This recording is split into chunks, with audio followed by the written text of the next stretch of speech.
I've said it once, I'll say it a fifth time, the biggest race for pacers in the country, and that's the Dan Patch joining us, television host, handicapper, and the lady who does everything to make that track roll, Emily Gaskin. Emily, you had to be thrilled when you saw the names coming up on that board. I was. It was like I was like a kid on Christmas morning. We've been talking about this race time and time again, and with the age pacing ranks this year, you can only hope for a field like this. So when I saw the entry box close and saw all the horses that we had, I was beyond thrilled, Peter, to be honest. Pretty great setup, Emily. Who'd you think won the draw? Would it be Jiggleit on the inside or always be Miki on the outside?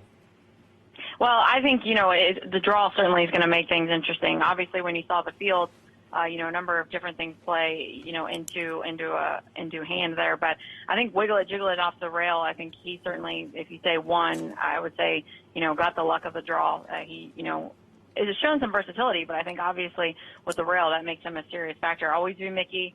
I thought that was interesting that he's been installed as the morning line choice at 8-5. Post position 9, the far outside here. And interesting that we don't have a field of 10. Previously, we've seen a field of 10 to go post, or only 9 this year. So that's one added plus for Miki, is that he won't have to deal with that trailing starter. I think that certainly helps. But I think if you're Jiggleit or Freaky Feet Pete's Connections, you have to be pretty thrilled with where you drew in the field tonight. No question about it, Emily. But if you look at this race, though, and I mean the names, Wakizashi Hanover last year was a phenom, 30-1 currently. Shambhala, to me, is one of the most intriguing horses in the race after what we saw last weekend on Hambo Day in the U.S. Pace.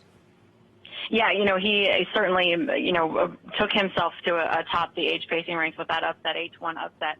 Just a huge, huge mile for him. Obviously, he's put together a great season. He's, over the $200,000 mark on the season, but he's one of those underrated horses, and I think he's finally kind of getting the attention that he deserves. Interesting that he, draws post position 7. I think he's certainly going to mix things up. Then you have the co-fastest pacer of 2016 in Mel Mara.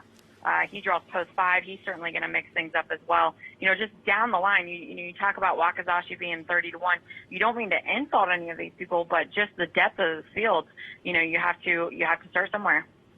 Emily, I love the scheduling for this race because if it's a great race in horse racing, it seems like it's always Saturday afternoon. So here's a Friday night event. I mean, that's usually the place to be, under the lights on a Friday night. Saw you guys brought the ice sculpture out for the draw. So what can we expect on site for the Dan Patch there on Friday?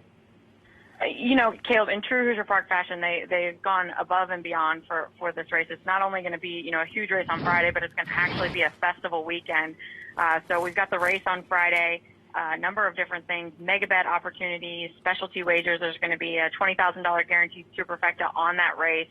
A number of different things in play on Friday and on track as well. Then we come back on Saturday, and we're going to have a free concert by the country music legends Asleep at the Wheel, and a number of different activities, helicopter rides and things of the sort, and then a fireworks presentation at the conclusion of the racing on Saturday as well. So, it's just going to be a whole weekend. We've got a number of things around the race, obviously, but then we come back on Saturday with a number of festivities for the racing fans as well.